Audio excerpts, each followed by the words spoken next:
Pai querido que estás nos céus, santificado seja o santo nome. Te agradecemos por mais um dia de sábado e por mais uma vez termos a oportunidade de estarmos reunidos, ainda que à distância, para poder estudar e compreender um pouco mais dos seus movimentos através da história. Que o Senhor esteja conosco, derramando sobre nós o seu Santo Espírito, guiando esse estudo para que possamos compreender o que se passou na história passada, para que possamos compreender o que vem pela frente. Guarda-nos com os teus santos anjos, essas bênçãos nós te pedimos, em nome de Jesus. Amém.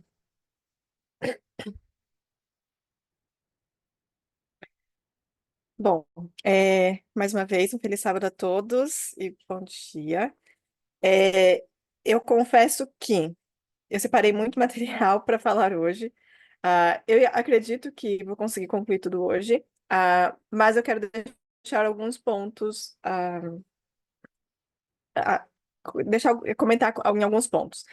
Primeiro que não é meu intuito com esse estudo cobrir toda a história por trás do que nós vamos ver, tá? É realmente mais algo para fazer a gente relembrar algumas coisas, porque a gente sabe que se a gente quer entender o que vai vir pela frente, a gente precisa olhar para o passado, para as coisas que aconteceram no passado. Então, não é minha intenção cobrir tudo. Existem muitos detalhes dentro da história que a gente vai ver que, se eu fosse aprofundar, eu ficaria horas falando de um ponto específico. Então, a ideia é realmente trazer uma visão geral de alguns pontos. E eu vou compartilhar a minha tela aqui, porque eu quero poder ir fazendo algumas anotações com vocês.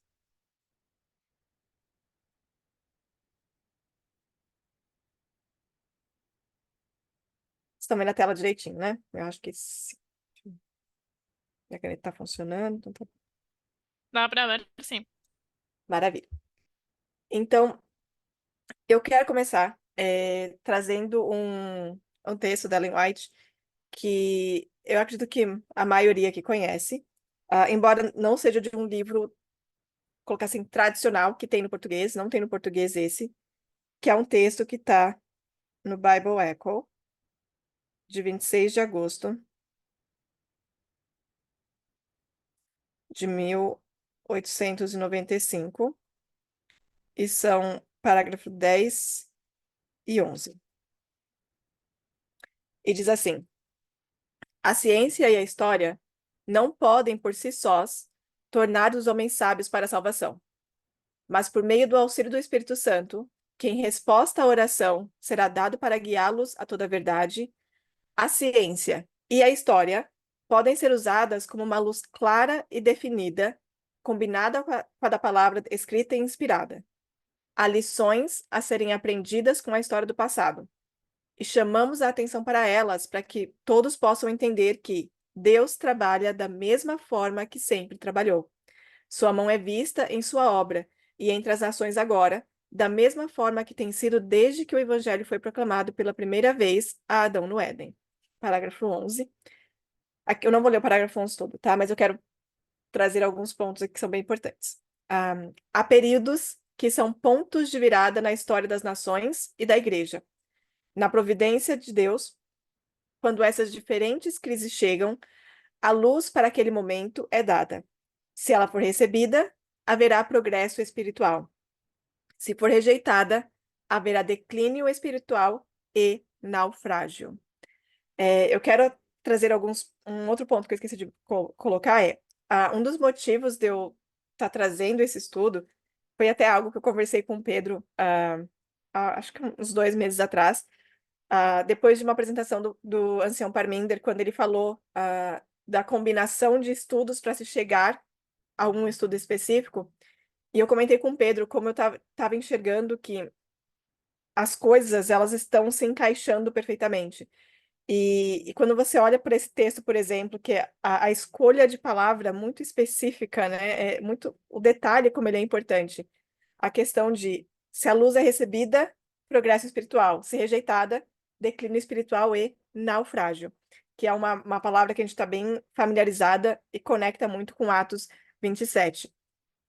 Então, Do que eu tenho visto, dos estudos que têm acontecido do Anselm Parminder, ah, esqueci o nome da moça que fez sobre o Islã, eu vi que tudo se conecta. Então, esse foi um dos motivos de eu querer trazer esse estudo de hoje, que eu tinha colocado para Bárbara como título de ponto de virada, porque eu estava terminando de montar ele, aí eu, não, vou colocar ponto de virada. Porque é uma palavra que a gente usa bastante, né? O caso do turning point. E eu quero saber de vocês, quando eu falo ponto de virada, o que vem à mente de vocês? Qual é o marco ou o evento? Obrigada, Gabriela e Helena, que fez o estudo do Islã. Quando eu falo ponto de virada, ou qual é o marco, qual que é o evento que vem à mente de vocês? Tempo do fim? Tempo do fim, ok, é um ponto de virada. 11 de setembro. 11 de setembro, exato. Então, eu acho que o evento mais marcante que a gente tem, que marcou profundamente a nossa história, né, a nossa linha, foi o 11 de setembro. E a gente fala muito sobre ele. Só que o 11 de setembro não foi algo que simplesmente aconteceu da noite para o dia, né? E é até por isso que eu quero renomear o nosso estudo de hoje para o caminho para o 11 de setembro. Tá? A gente sabe que os ataques de 11 de setembro foram os ataques terroristas mais importantes da história da humanidade. Foi um dos, acredito que dentro aqui do século XXI, né? Século XXI começou em 2000, né? Então, mas dentro do século XXI foi um dos eventos mais significantes, que teve maior impacto na história. E é por isso que a gente vai olhar um pouquinho qual foi a história, o que levou de fato ao 11 de setembro, tá? E eu quero começar trabalhando um pouquinho com a definição. O que é terrorismo? Alguém consegue definir o que é terrorismo? Quiserem falar, podem falar também no microfone. E não tem resposta certa ou errada, tá, gente? Eu quero ouvir o que vocês entendem. Como vocês definiriam terrorismo? Ana, eu Pode penso falar. que é o ato de fazer uma mudança política através do terror. Exato, perfeito.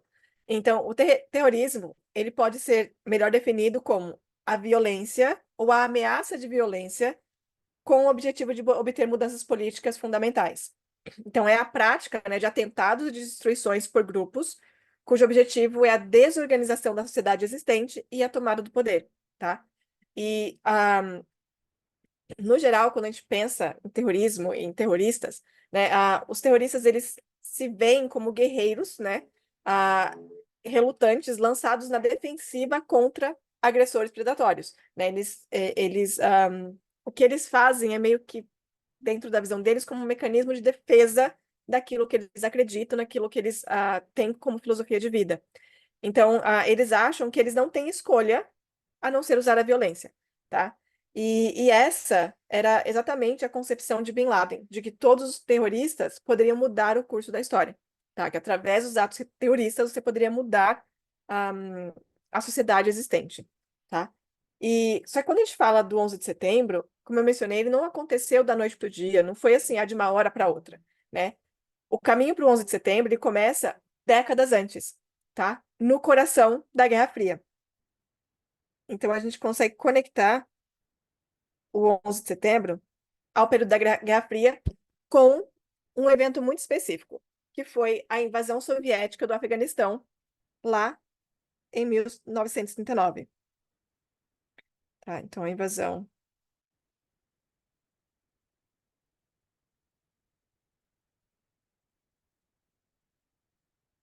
soviética no Afeganistão.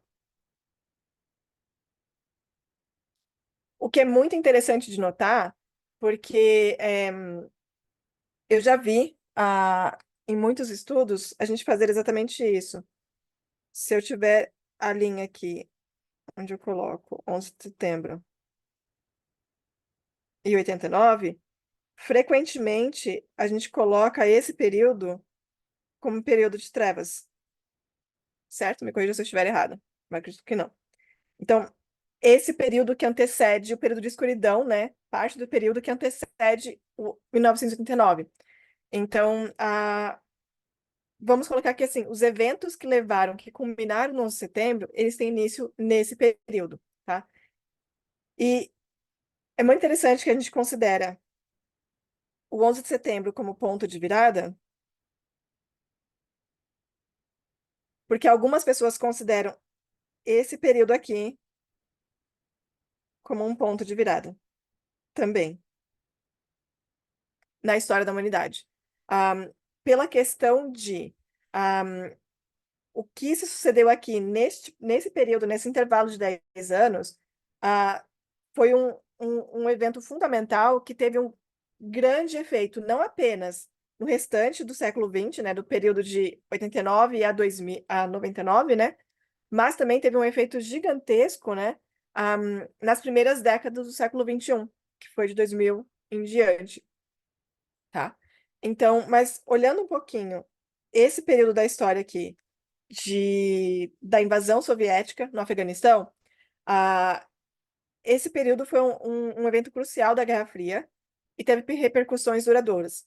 A invasão se deu em dezembro de 79, quando a União Soviética ela enviou tropas para o Afeganistão, iniciando esse conflito que durou uma década. E algumas coisas levaram a essa invasão, tá? As motivações por trás da União Soviética foram as principais, né? Foi dar apoio ao governo comunista. Então, a União Soviética ela buscava sustentar o governo comunista afegão, que estava ameaçado por uma crescente insurgência interna. Um outro motivo que levou à invasão do Afeganistão foi uma tentativa, né, de conter a influência ocidental, né? A gente via que os Estados Unidos ele estava crescendo muito a sua influência e nos aliados ali na região. Então, foi uma tentativa de conter isso. E também, como a gente já está careca de saber, a expansão da esfera de influência. Então, a União Soviética ela viu o Afeganistão como um ponto estratégico para expandir a sua esfera de influência na Ásia Central. Então, esses foram os principais motivos que levaram a União Soviética a invadir o Afeganistão. O conflito se tornou assim ele foi meio que um atoleiro para os soviéticos, tá? Eles entraram lá com uma expectativa e eles ralaram e sofreram lá dentro, tá? As forças rebeldes afegãs, conhecidas como e gente, eu espero que eu fale os nomes certos, tá? Mujahideen, eles receberam apoio dos Estados Unidos, Paquistão, Arábia Saudita e outros países, e o que tornou o conflito como uma guerra de procuração, né? Então, essa invasão, ela foi uma guerra por procuração. E foi uma das maiores,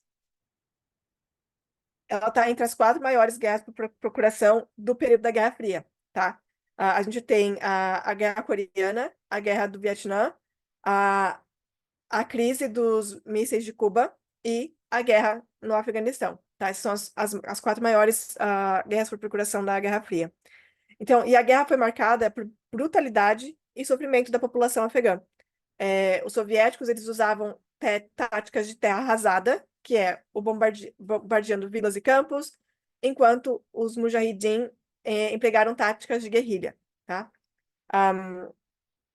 E aí eu vou entrar em poucos mais detalhes, mas para resumir um pouco a história aqui. Então, em 89, após esses quase 10 anos de desgaste e pressão internacional, a União Soviética, então, ela retira suas tropas do Afeganistão. E aí, só que acontece, a guerra, ela deixa um legado de instabilidade e violência no país, que perdura até os dias de hoje, né? A invasão soviética no Afeganistão, ela também teve um impacto significativo na própria União Soviética, porque o custo humano e financeiro da guerra contribuiu para o declínio do regime soviético e, eventualmente, para sua dissolução em 91, tá? E a guerra do Afeganistão, por exemplo, ela é frequentemente comparada à guerra do Vietnã para os Estados Unidos, representando que foi um conflito desgastante, impopular e que teve um impacto duradouro na política e na sociedade de ambos os países, tá? Mas aí quando a gente fala da guerra do Afeganistão, né, da invasão soviética no Afeganistão, por que que os Estados Unidos se importaram com isso, né? Porque do outro lado do continente, por que que eles se importaram? Como a gente mencionou, foi uma guerra por procuração, né? A gente viu que a União Soviética estava buscando conquistar mais espaço.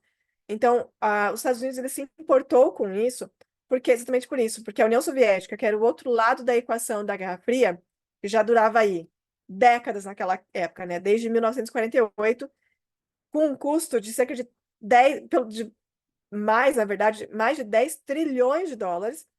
E, e aí eles viram que a União Soviética estava saindo da sua fronteira de forma muito clara e deliberada. E aí o que acontece? Os Estados Unidos eles olharam para aquela situação, eles olharam e falaram assim: não tem como. A escolha para qualquer presidente, qualquer administração americana é: a gente tem que fazer algo, a gente tem que responder, a gente não pode permitir que isso aconteça. E então foi por isso que eles decidiram participar da guerra, tá? Durante a guerra do Afeganistão, os Estados Unidos doaram mais de 20 bilhões de dólares para treinar e armar os grupos da resistência afegã, os Mujahideen. E os Mujahideen, eles eram essencialmente os afegãos que se levantaram com base no Islã, né? A base deles era o islamismo, para libertar o seu país da ocupação soviética. Então, eles viam aquilo como a jihad, né? E a jihad é essencialmente essa luta dos muçulmanos contra a opressão, a ditadura, o autoritarismo e os não muçulmanos que querem conquistar o território muçulmano, tá? E então, quando a guerra começou no lado afegão, existiam 7 partidos distintos.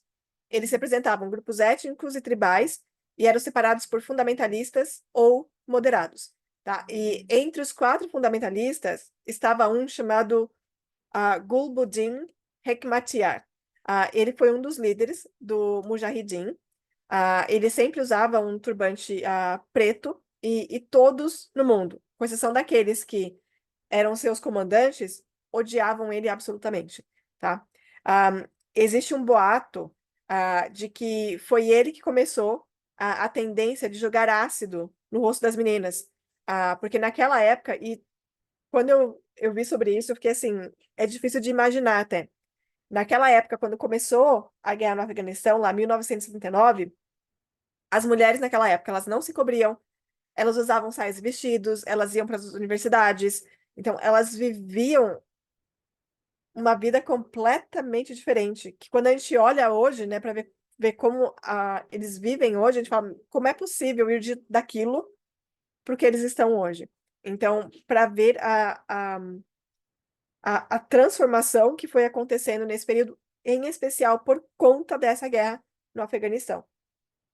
E esse líder Mujahideen, o Hekmatyar, ele chegou a falar, né, num documentário que eu assisti, o seguinte, que quando eles viram a invasão no Afeganistão, eles olharam e falaram assim, não, a gente não tem outra escolha, a gente precisa pegar armas, a gente precisa se defender, a gente precisa lutar. Eles viram que os soviéticos, eles queriam que o Afeganistão se transformasse em mais um de seus estados satélites, esse era o objetivo deles, e, e aí a ideia que levou esse líder a se tornar, na verdade, né, líder da situação foi lutar para resgatar o país dele, lutar para defender as crenças dele e o que ele acreditava ser certo. Então, ele viu aquilo como um dever religioso, tá? E aí, quando as tropas soviéticas chegaram, muitos dentro do país identificaram aquilo como um perigo para a própria liberdade e soberania do país. E não só o Afeganistão sentiu isso, mas o mundo inteiro sentiu esse perigo, né? Todos os países da região sentiram perigo. Os países da Europa, os Estados Unidos e o Ocidente, né, de maneira geral, sentiram esse perigo. Só que eles não acreditavam que os afegãos eles seriam capazes de resistir. Mas, contrariando as expectativas, a resistência começou. Então, quando a resistência começou, outros países começaram, então, a intervir e auxiliar. E muitas pessoas que lutaram na guerra do Afeganistão eram de todas as partes do mundo. tá? A gente teve, além do apoio de outros países, né, do Ocidente, da Europa, na região a gente teve muitos árabes, indonésios e filipinos auxiliando, tá? Um, e aí, esse líder, o Hekmatyar, ele comenta que em um determinado momento, um grupo de jovens árabes aderiu à jihad, tá? E me corrija se eu estiver errado, mas quando eles falam de jihad, eles geralmente subentendem como a Guerra Santa, como a luta ali que eles estão tendo. Então, eles se juntaram à luta. Isso foi por volta já de 1988, já chegando no finalzinho da guerra. Eles não eram em número muito grande, tá? Era um número limitado de jovens. E só que os países de origem desses jovens, eles não se importavam muito com a questão do que estava acontecendo ali. Mas eles se importaram. E quando esse grupo se juntou, o Ocidente, né, aqueles que estavam apoiando o Afeganistão na guerra, como em especial os Estados Unidos, eles não se importaram, né, com o fato desses jovens terem vindo e participado da guerra, porque havia um número muito pequeno deles. Só que esse grupo, eles tinham um nome. Eles eram chamados de Al-Qaeda, tá? Então, aqui a gente tem a participação da Al-Qaeda, que era um grupo que estava começando na época, junto na guerra do Afeganistão. E aqui, claro, a gente tem Osama Bin Laden, né? Osama Bin Laden, ele era um membro de uma família muito moderna, né? E muito rica. Eles eram grandes empreiteiros e homens de negócio na Arábia Saudita. Mas Bin Laden, ele tinha o desejo de fazer algo pelo Islã e de promover a jihad. Então, ele chegou a Peshawar, no Paquistão, com muitos equipamentos de construção que sua família possuía, e ele ajudou os mujahidin a construir túneis, depósitos de munição e coisas do gênero, tá? E aqui é um ponto importante que o Paquistão ele era um ponto de apoio para o envio de armas pelos Estados Unidos e base para treinamento militar, tá? Eu cheguei a pesquisar sobre isso, não necessariamente que o Bin Laden tenha sido treinado pelos Estados Unidos, tá? Mas do que eu pesquisei, ele recebeu treinamento de alguns, de alguns comandantes do exército paquistanês que estava recebendo treinamento dos Estados Unidos, tá? Então, indiretamente existe uma conexão, mas não foi uma conexão direta, tá? Mas eu achei interessante notar isso. E aí, quando ele chega no Paquistão e começa a financiar e contribuir para a causa, ele é muito venerado. Ele é venerado rapidamente e ele é apoiado por todos aqueles que estavam apoiando a guerra afegã contra os soviéticos, tá? Então, ele foi para o Afeganistão e aí foi quando tem o início da Al-Qaeda, né, que era apenas um grupo dos homens ali de Bin Laden. Só que na época isso nunca se tornou um grande problema para a CIA ou para qualquer outra pessoa. Na época eles não enxergaram problema no que estava acontecendo, né?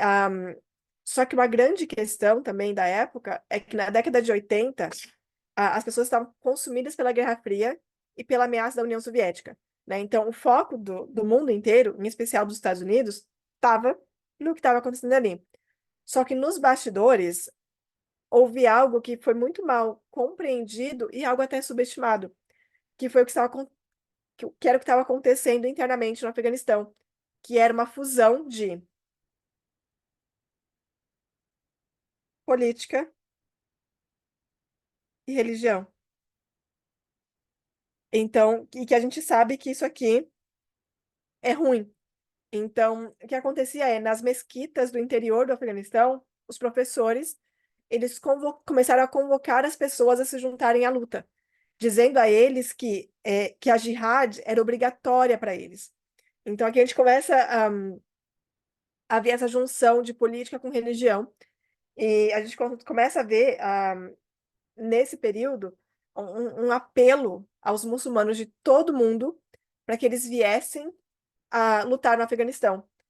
E também para que eles dessem apoio financeiro aos mujahidin, que eram considerados guerreiros sagrados, e E aí, com isso, eles começaram a transformar totalmente a natureza do terrorismo, que foi o momento onde eles começaram a unir igreja e Estado, nesse caso, para eles, tá?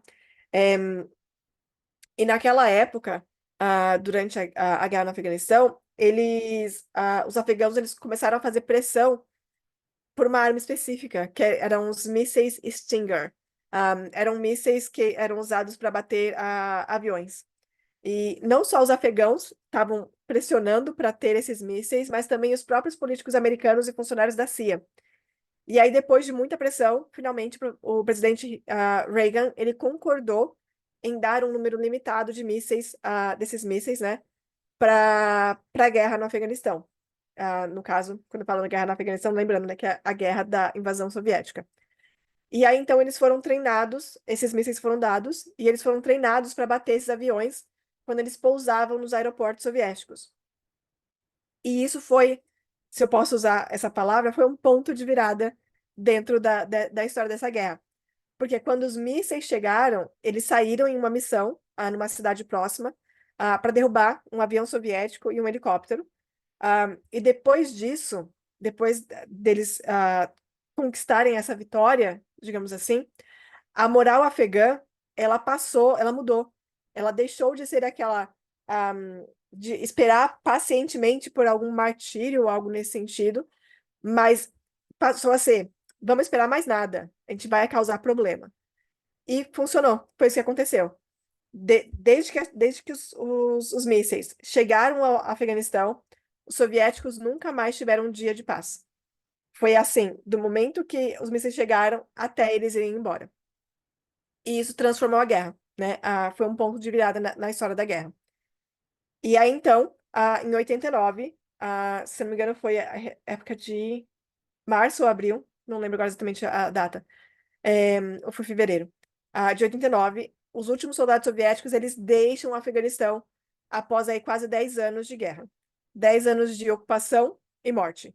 Foram pelo menos 15 mil soviéticos mortos, juntamente com muitos milhares de rebeldes e civis afegãos.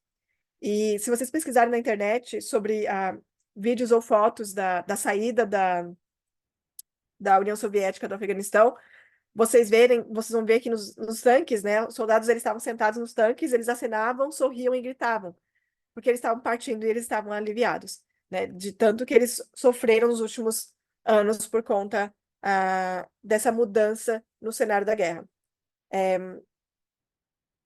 Para colocar, foi 15 de maio de 88. 88 foi quando eles começam a se retirar, e aí a retirada se finaliza em 89. Tá?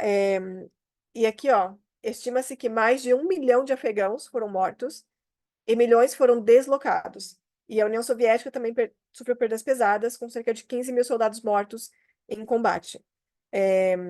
E essa retirada da soviética do Afeganistão foi um evento significativo na história da Guerra Fria, porque marcou o fim de uma era de intervenção soviética no exterior e contribuiu para o colapso da União Soviética em 1991.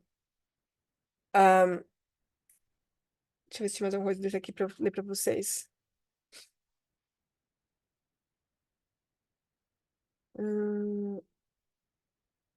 E aí o que acontece? Então, a gente tem o fim da guerra no Afeganistão.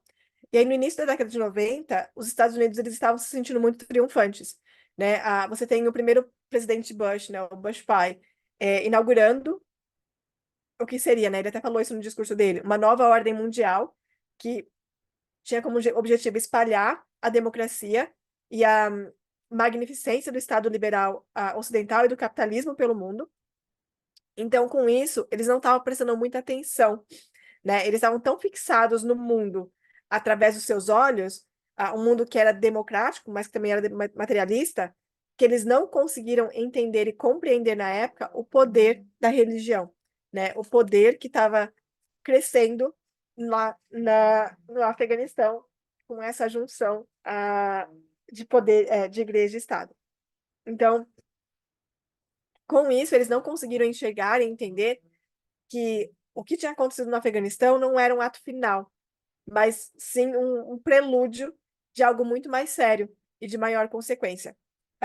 Em especial, quando logo na sequência você tem o Saddam Hussein. Deixa eu escrever o nome dele certo, cadê? Hussein invade o Kuwait.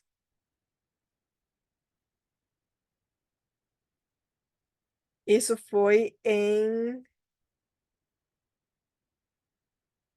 agosto de 1990. Então, quando o Saddam Hussein ele invade o Kuwait, ele pega o mundo de surpresa, porque ninguém estava esperando. Os Estados Unidos e o Reino Unido, em especial, junto com outros países, eles respondem imediatamente à invasão do Kuwait,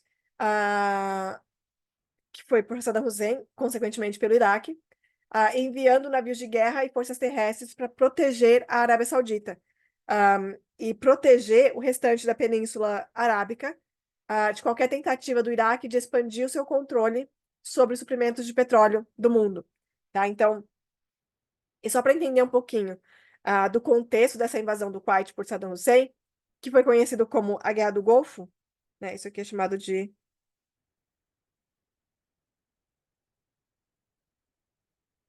Guerra do Golfo. Ele invade o Kuwait por alguns motivos. Primeiro, ele tinha motivo econômico, né? O Iraque ele estava endividado depois de um período longo de guerra com o Irã, que durou de 80 a 88. E então ele cobiçava as reservas de petróleo do Kuwait para aliviar sua crise financeira. Ele também tinha motivação territorial, né? O Saddam Hussein ele alegava que o Kuwait era historicamente uma província iraquiana e que sua independência era ilegítima, e a hegemonia regional. O Iraque ele buscava afirmar sua dominância na região do Golfo Pérsico. E algumas consequências da invasão no Kuwait, a gente tem a Guerra do Golfo, né? A invasão desencadeou a Guerra do Golfo, que foi de 90 a 91, onde uma coalizão internacional liderada pelos Estados Unidos expulsou as forças iraquianas do Kuwait.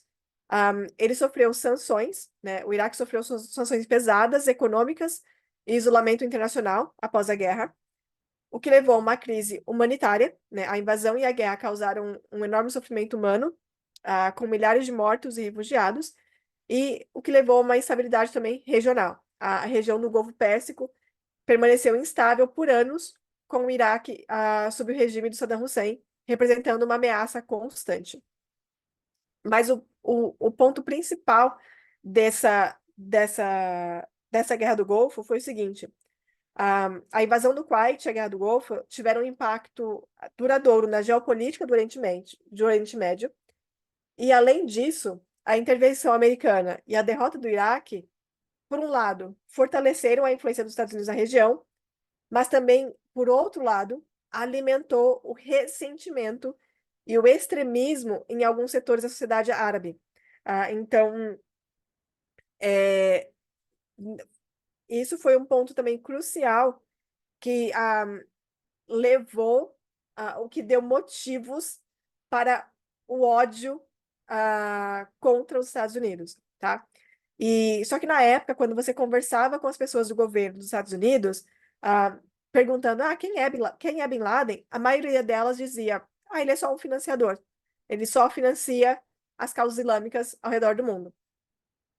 E, inicialmente, Bin Laden ele teve uma certa dificuldade em tentar explicar para os seus seguidores, né, para justificar religiosamente, né, a luta contra os Estados Unidos. Afinal de contas, os Estados Unidos eles tinham ajudado os Mujahideen e ajudado o povo afegão a derrotar os comunistas soviéticos. Mas quando Saddam Hussein invade o Kuwait, isso foi um sinal de alerta para pessoas como Osama Bin Laden, porque eles olham o que está acontecendo e falam, tá vendo?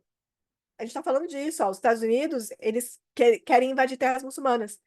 Eles querem invadir as terras dos lugares sagrados para roubar petróleo e roubar a riqueza dos muçulmanos.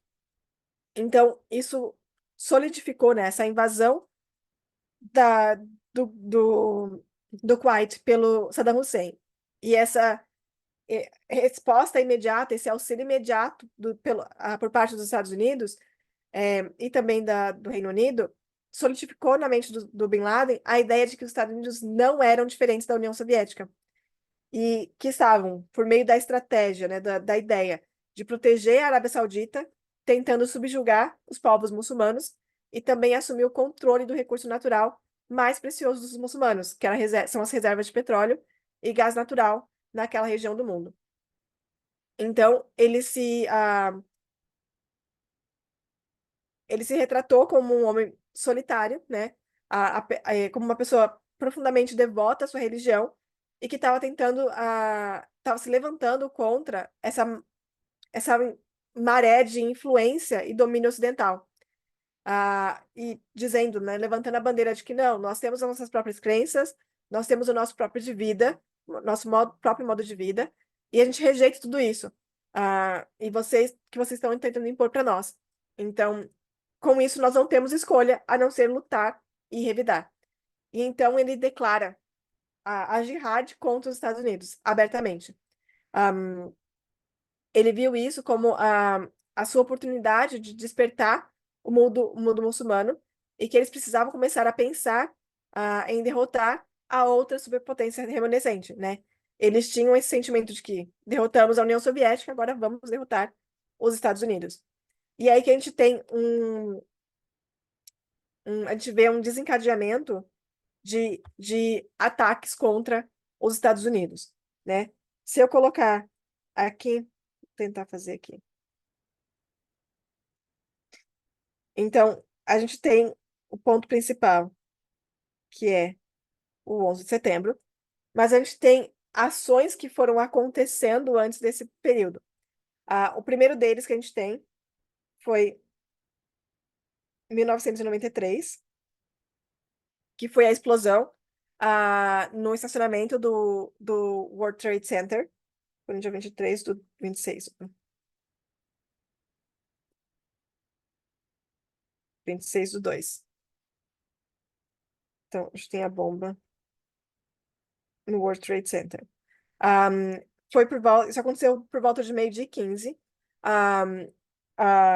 Houve a explosão no estacionamento, que fez com que vários andares no porão da Torre 1 desabassem. Né? Esse foi o primeiro atentado à bomba no World Trade Center. E, de certa forma, ele foi independente da Al-Qaeda, tá? Embora a Al-Qaeda já existisse, não foi um atentado abertamente, tá? Assumido pela Al-Qaeda, pelo menos não do que eu pesquisei. Mas foi uma operação realizada por seguidores ou adeptos da filosofia, vamos colocar assim. Mas, embora a Al-Qaeda não tivesse atuado ela estava naquele momento ainda tramando e planejando o que ela faria a seguir, tá? Essa foi uma operação realizada, então, por seguidores de um sheik cego, ele é conhecido como The Blind Sheikh, chama Abdel Haman, que era alguém que Bin Laden considerava como um dos seus mentores espirituais, tá? Então, o Abdel Haman, ele conseguiu, o que é muito interessante, ele conseguiu escapar do Egito e vir para os Estados Unidos, porque as pessoas do governo americano acreditavam que ele estava do lado deles, né? Porque ele também foi um homem que lutou contra os soviéticos, que ajudou a derrotar os soviéticos, e por isso os Estados Unidos eles viam que não tem nenhuma animosidade ele não tem nenhuma animosidade contra a gente. Então, só que eles estavam errados, né? Esse atentado foi feito por um rapaz chamado Ramzi Youssef. E ele é o atentado, ele é o mentor por trás do atentado do 11 de 93, do World Trade Center. E qual que era a ideia dele? Era explodir a base de uma torre para fazer com que ela caísse em cima da outra e aí, consequentemente, derrubaria as duas. O objetivo dele era matar, nessa época, 60 mil pessoas. E aí, só isso já mostra como ele estava pensando em uma escala muito diferente da que os terroristas estavam acostumados antes, né? Assim como o tio dele, que era o Sheikh Mohammed. E no início, né, desde o início, a intenção do Sheikh Mohammed era realmente derrubar o World Trade Center. E quando Ramzi Youssef, que é o parente dele, né, ele foi pego, ele foi colocado em um helicóptero e ele foi levado para Nova York para ser preso. E enquanto ele estava sobrevoando a região de Nova York, os guardas que estavam com ele mostram as torres e falam, ó, tá vendo lá, ó? Ela ainda tá de pé. E a resposta dele foi, se eu tivesse mais dinheiro, não estaria.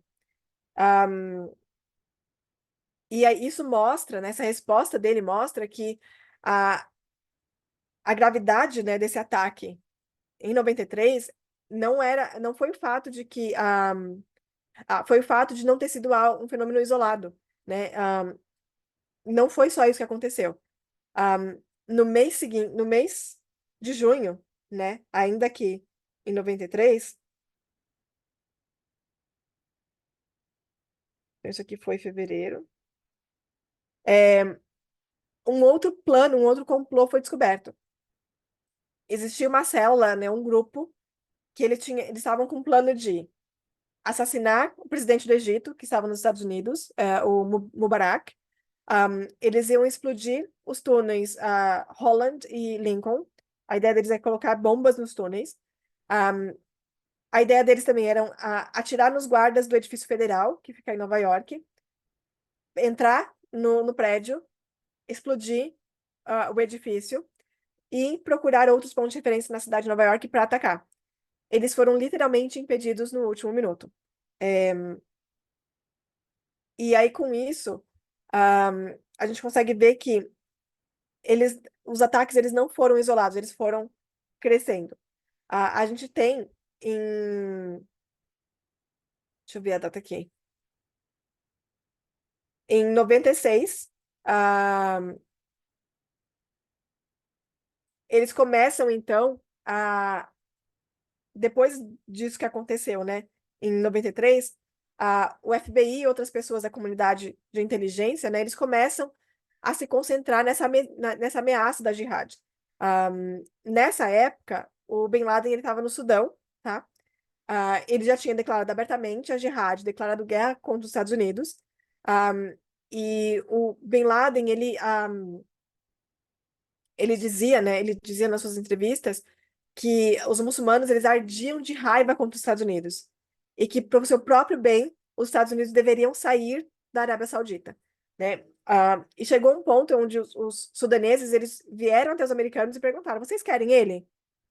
Só que a resposta dos Estados Unidos na época foi: a gente não tem informação suficiente sobre ele para fazer alguma coisa. Então, não, a gente não quer. E aí a resposta dos sudaneses foram: então, e se a gente mandar, se a gente mandar ele para o Afeganistão?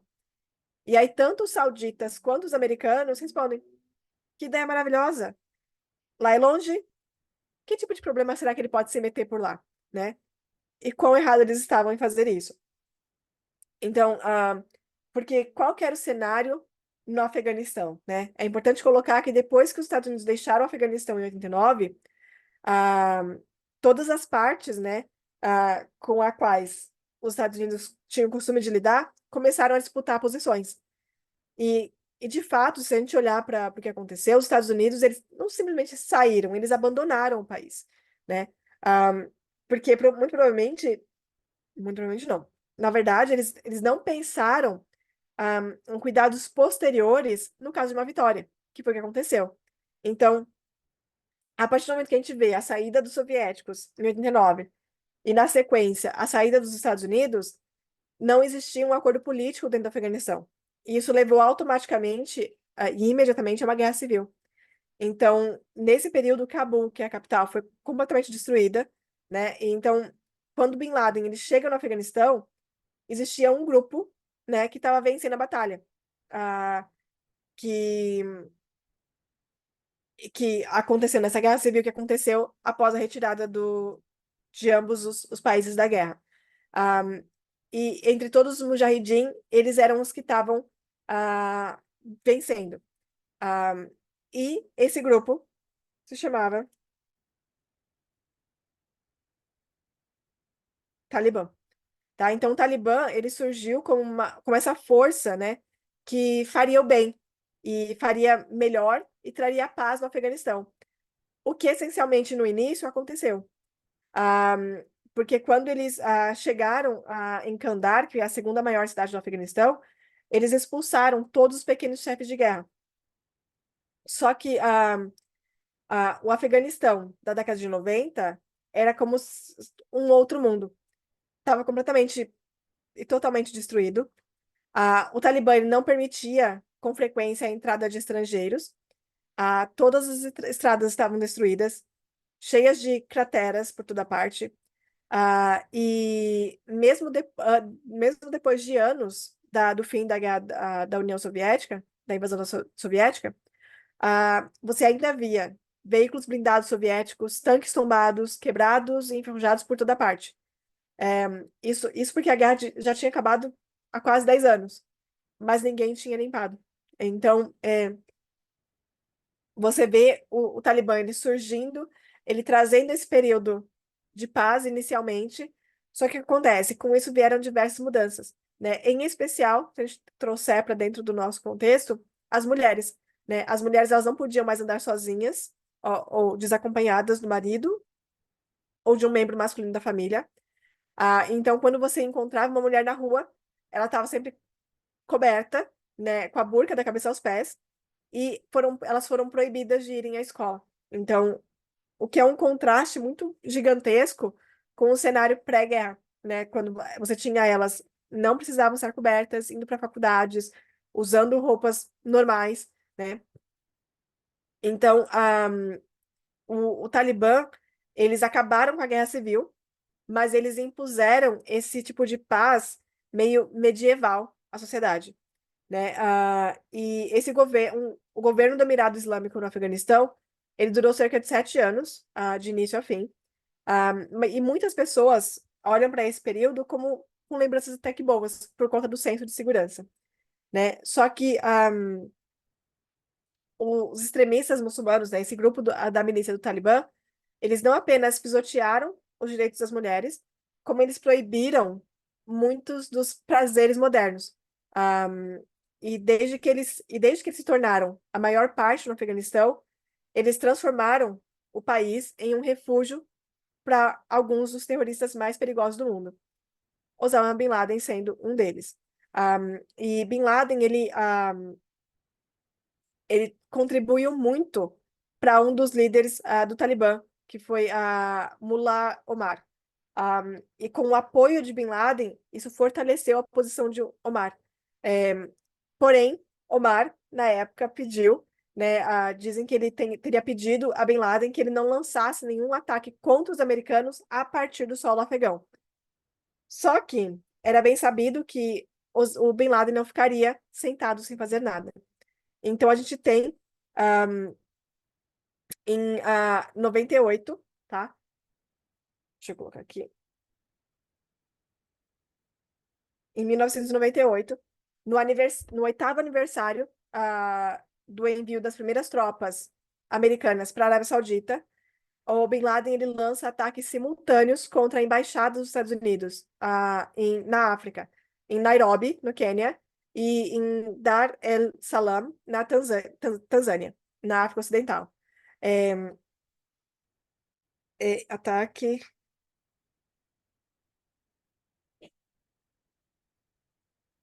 nas embaixadas na África.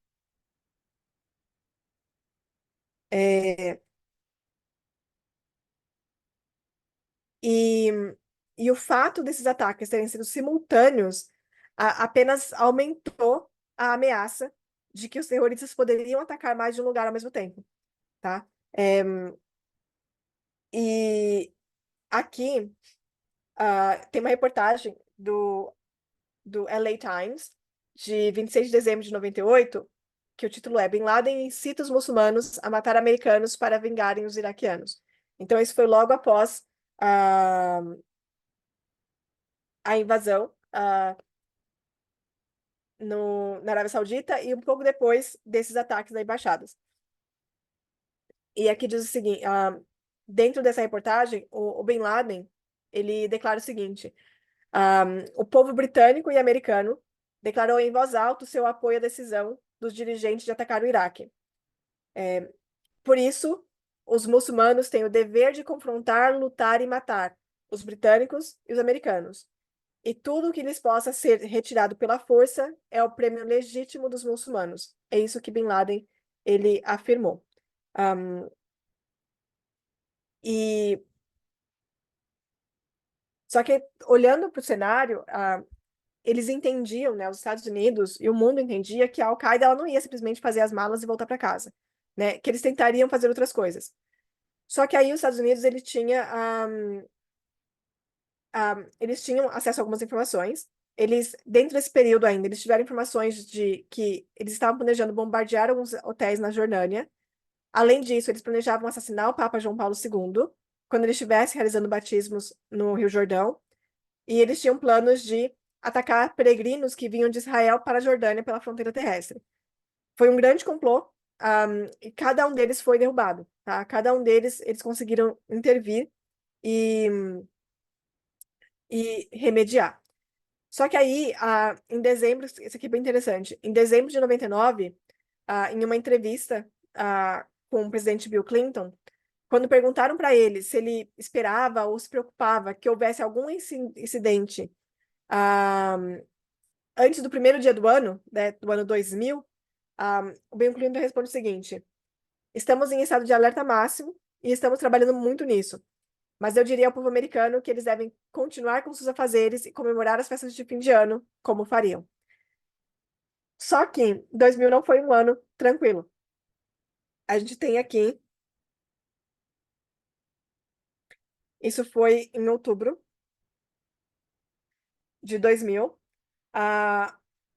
um navio americano sendo atacado, tá? Isso foi um homem-bomba, ele atacou o destroyer USS Cole da Marinha Americana com um pequeno barco. Era um pequeno barco com 2 membros da Al-Qaeda. Eles se aproximam do navio desse destroyer enquanto ele está reabastecendo no Iêmen. E aí, na região central do navio, eles se explodiram, né? E foi algo bem delicado, porque o ponto onde eles atacaram era mais ou menos onde ficava a cafeteria, e aí essa explosão causou muitos danos, e 17 marinheiros foram mortos. E então a gente vê essa sequência de ataques acontecendo, que foram caminhando e crescendo em direção ao 11 de setembro. E aí, em 2021, então, a gente tem o Bush, filho, vitorioso, né? Só que quando o Bush ele toma o poder, o sistema ele já está piscando vermelho, tá? Você está piscando em alerta por conta de avisos de ameaça, tá? Eu peguei aqui uma cronologia que foi divulgada pela ABC News. Isso foi divulgado em 2002, mas tem uma cronologia de avisos que o FBI recebeu sobre possíveis ataques. Então, a gente tem, se eu colocar aqui, uma outra linha.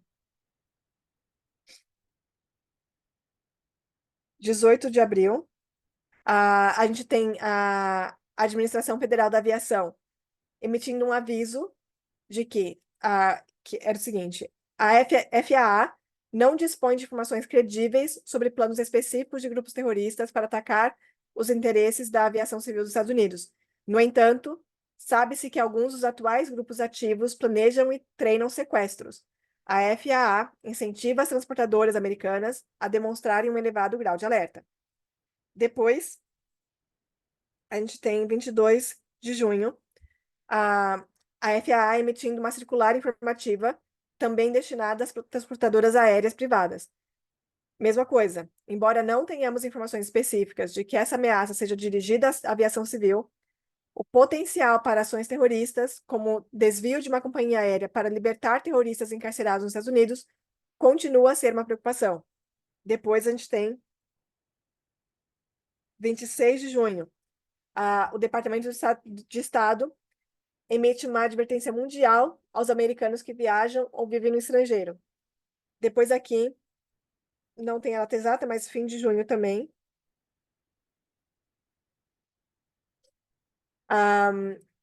Como um resultado da reunião do CSG, que é Grupo de Segurança, aliás, desculpa, em fim de junho de 2021, o Grupo de Segurança Antiterrorista, CSG, se reúne para discutir possíveis ameaças. Depois a gente tem 2 de julho. Como resultado dessa reunião, o FBI ele divulga um memorando sobre ameaças no exterior. E aí aqui foi uma mensagem dirigida à agência de aplicação da lei. O FBI afirma que existiam ameaças aos interesses americanos no estrangeiro e que não se podia excluir a hipótese de um ataque interno. Então, eles estão cientes de que algo vai acontecer. Depois a gente tem 5/7, 5 de julho, a FAA novamente emitindo uma comunicação interna, segundo a qual um terrorista condenado numa conspiração para perturbar a passagem do milênio tensionava utilizar explosivos no terminal de aeroporto. Depois. Deixa eu ver. Não, desculpa. Calma, me perdi. Tá. Esse aqui também, esse na verdade também foi 2 de julho. 5 de julho, a gente tem o Bush pedindo a conselheira de Segurança Nacional, Condoleezza Rice, para ver o que estava a ser feito em relação a essas preocupações.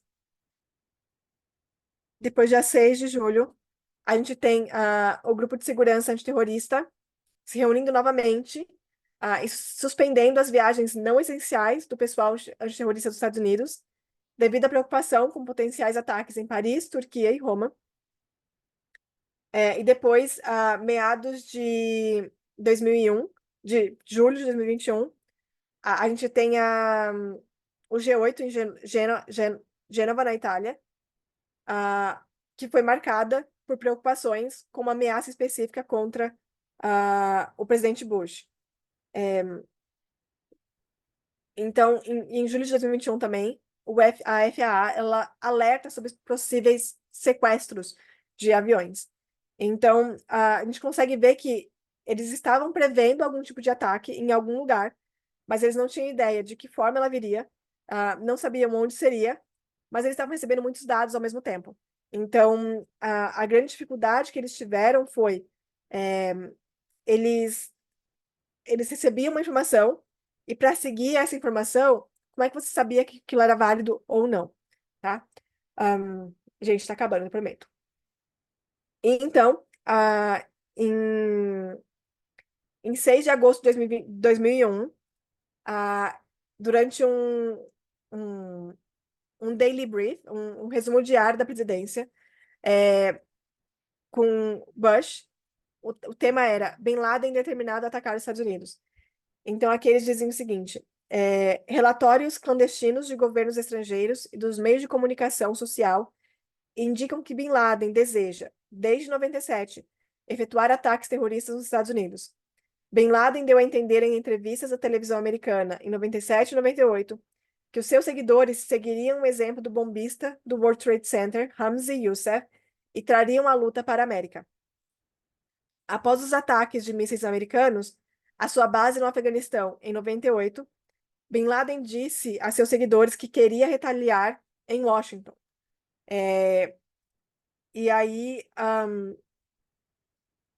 um agente da Jihad Islâmica Egípcia disse a um serviço, na mesma época, que Bin Laden planejava explorar o acesso do seu agente aos Estados Unidos para organizar um ataque terrorista. Então, a gente consegue ver aqui que eles estavam cientes de uma possibilidade. Eles só não sabiam como isso se daria. E esse brief, né, esse daily brief, encerra dizendo assim: a CIA e o FBI estão investigando uma chamada para a nossa embaixada nos Emirados Árabes, em maio, dizendo que um grupo de apoiantes de Bin Laden estava nos Estados Unidos planejando ataques com explosivos. Então, eles estão o ano inteiro recebendo informações de que existe essa possibilidade de ataque. Só que existia uma grande questão na época. Existia uma certa rivalidade burocrática dentro das fontes de informação nos Estados Unidos. E isso dificultava o trabalho. Você tinha as fontes de informação, né, as centrais de inteligência, porém elas não trabalhavam, então elas não tinham esse senso de trabalhar em conjunto. Então, eles trabalhavam bem contra o combate ao terrorismo, mas eles não tinham essa necessidade de cooperar umas com as outras. Mas também a gente tem que levar em consideração que no final da década de 90, né, início dos anos 2000, o foco dos Estados Unidos ele estava em outro lugar. Você tinha eles estavam envolvidos no escândalo, né, da Monica Lewinsky com o presidente Clinton. Essa foi uma época em que houve profundas fissuras entre republicanos e democratas. E, portanto, eles estavam muito absorvidos com o que estava acontecendo nos Estados Unidos e alheios, né? Eles não estavam tão cientes de algumas dessas rivalidades entre agências, né? Ou dessas inimizades pessoais entre esses indivíduos importantes. E aí, durante todo esse tempo, você tem Bin Laden em segundo plano, juntando cuidadosamente e lentamente todas as peças para implementar o que seria uma operação terrorista que mudaria a história, tá? Eu sei que eu falei bastante, gente. Então, a minha intenção com esse estudo hoje era mostrar um pouquinho dos eventos que levaram ao 11 de setembro, para ver que não foi algo que aconteceu da noite para o dia, foi algo que tem início bem atrás aqui na história, lá em 79, quando os Estados Unidos ele começa ali a atuar no Afeganistão. Alguns pontos que a gente tem que marcam muito, para resumir e fechar, é a questão de como os Estados Unidos, nesse período, né, de 79 a 89, ele ajudou a armar e a treinar o povo afegão, em como eles falharam em reconhecer e se preocupar com essa união que aconteceu entre religião e política no Afeganistão nesse período, e como isso foi passo a passo, culminando ao que viria a ser, né, foi modelando o que viria a ser o terrorismo que a gente conhece hoje. E ver como esses movimentos, né, como, por exemplo, quando o Saddam Hussein ele invade o Kuwait, os Estados Unidos vêm em apoio, como isso foi enxergado de maneira negativa, né, pelos afegãos ou pelo Bin Laden e seus seguidores, e como isso foi o detalhezinho que ele precisava para justificar todo esse ódio direcionado aos Estados Unidos. Além do fato de eles terem simplesmente abandonado o país ao final da guerra, e deixado o país assim, sem apoio, sem uma estrutura política, e que levou à guerra civil e ao surgimento do Talibã e todo o restante. Alguém tem alguma dúvida? Algum comentário? Eu sei que foi muita informação. Como eu falei no começo, não era a minha intenção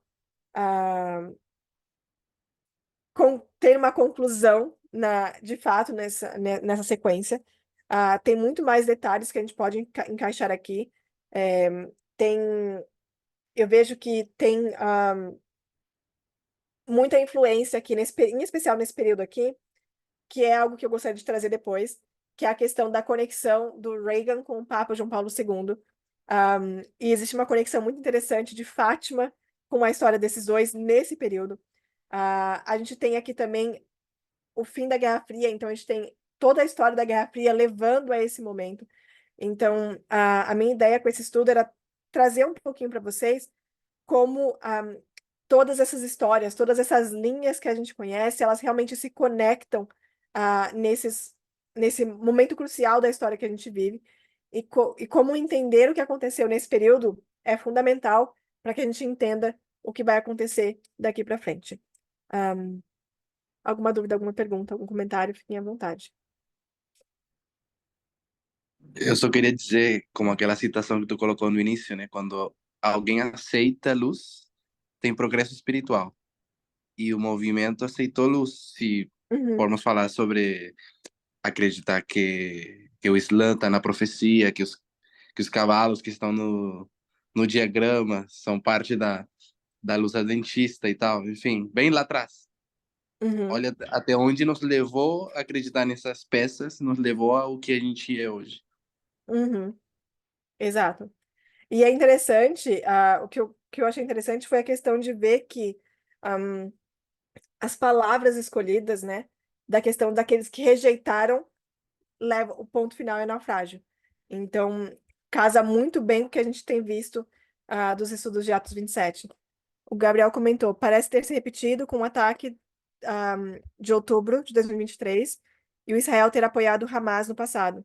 Atualmente, a ameaça de ataques terroristas quadriplicou na Europa desde esse ataque. Ataques de extremistas islamistas atualmente são considerados a maior ameaça de terrorismo na Europa. Exato. E é interessante ver que a gente consegue ver esse padrão onde a história ela vai se... que a gente já sabe, né? Mas a história ela vai se repetindo. E, e se a gente olhar, né, a gente sabe, né, que o Islã, ele não acabou, né? Os ataques terroristas, eles não terminaram, a gente não viu ainda, e é algo que me marca muito, que é a questão de que a gente olha para o 11 de setembro e a gente fala, uau, foi gigantesco. Só que a gente não tem ideia do que vai vir pela frente, né? Eu acho que a Helena, ela trabalhou um pouco isso nas apresentações que ela fez sobre o Islã, da questão de... E a história e o mundo enxerga isso, tá, gente? Que se a gente acha que 11 de setembro foi ruim, a gente não tem ideia do que vai vir pela frente. Então, e a gente consegue ver que os eventos que levaram ao 11 de setembro foram ataques aqui e ataques ali, que culminaram ao 11 de setembro. E o que a gente tem visto agora é exatamente a mesma coisa. A gente tem visto essa progressão. Então, se a gente olha para a história passada, a gente consegue ver que a gente está caminhando exatamente para uma repetição desse padrão, né? Um, e aí eu volto ao texto do Bible Echo, né? Que fala que a ciência e a história podem ser usadas como uma luz clara e definida, combinada com a da palavra escrita e inspirada. Há lições a serem aprendidas com a história do passado. Deus trabalha da mesma forma que sempre trabalhou. Então, é realmente olhar para o que aconteceu para enxergar o que vai vir, né? Então, era isso que eu queria trazer para vocês hoje. Eu espero que tenha, embora tenha sido muita informação, eu espero que tenha sido benéfico para todo mundo. Mais alguém tem alguma pergunta ou algum comentário? Ana, Pode falar. simplemente hacer una recomendación de un documentario que vi, que acho que es muy bom, de 5 partes, que un nombre es Punto de Inflexión, que está Aham. en Netflix, que acho que recibió muchos premios, realmente acho que está muy, muy, muy bom, recomendadísimo. Uhum. Só isso. Inclusive, esse foi vou colocar assim, que esse documentário foi a base que me inspirou a trazer esse estudo, tá? Boa parte do que eu apresentei para vocês aqui é o primeiro episódio, tá? Tá com base no primeiro episódio desse documentário. Que muito interessante, em português é ponto de inflexão, mas em inglês o nome do documentário é Turning Point, tá? Super recomendo assistirem esse documentário. Inclusive, tem a segunda parte, que é Turning Point, voltado para a Guerra Fria, que eu estou acompanhando também, que também é muito bom. E nesse da Guerra Fria, ele conecta a Guerra Fria com o que está acontecendo na Ucrânia. Então, e acho que eu cheguei a comentar com o Pedro sobre isso. E é muito interessante que o título do último episódio desse documentário, né, sobre a Guerra Fria é algo como Não Estamos Mortos, que é a questão de que a Rússia ainda não morreu. E que é exatamente o que a gente vê, que a ferida mortal foi dada, mas ela não de fato, assim... a gente vê a ferida mortal sendo dada lá em 89, mas que não é o fim. Então a Rússia ainda não morreu. E é exatamente esse o título do último episódio desse documentário sobre a Guerra Fria. Recomendo o do 11 de setembro, recomendo o da Guerra Fria também, tá? Mais algum comentário, alguma dúvida?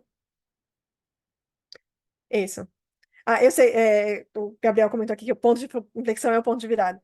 É, É que no português a gente usa mais o ponto de virada como, como nome. É, mais alguma dúvida, pergunta, comentário?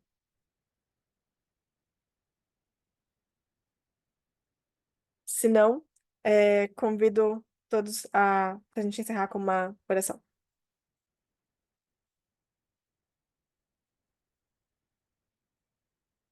Querido Deus, agradecemos a Ti por termos tido a oportunidade de estarmos mais uma vez reunidos para estudar e aprender um pouco mais sobre a história e poder, com base nisso, entender o que vai suceder daqui para frente.